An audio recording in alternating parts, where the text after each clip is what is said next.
Hack number 4, have a savory breakfast. This is probably the most difficult hack for a lot of people, but also the most powerful hack to start with. So if you're feeling adventurous and you really want to see quick impact, I highly recommend you start with the savory breakfast hack.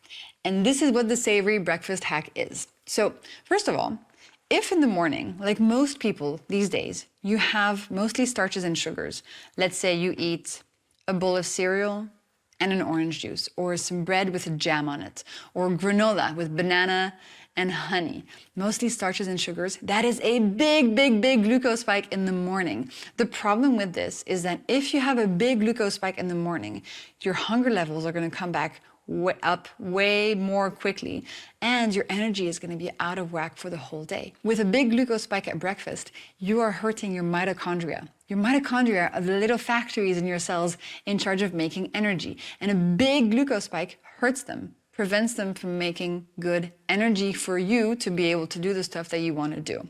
So sweet breakfast, no, you should really move on to a savory breakfast. It's going to change your life. Here are the guidelines for a savory breakfast. It should be built around protein.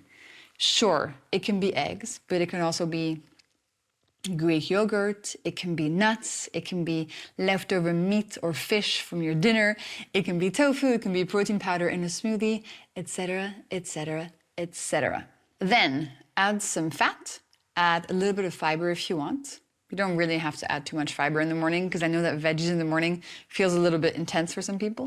And then you can have, for example, some starch in there, so a little bit of bread, some potatoes. But importantly, a savory breakfast should contain nothing sweet, except, if you want, whole fruit for taste. If this all sounds a little complicated, you can find some free savory breakfast recipes from my recipe club in the description of this episode. And I forgot to mention, with hack number 2, free veggie starter recipes as well, to help you put this into practice, because I know that theory is one thing and we can have good intentions, but actually starting is another story.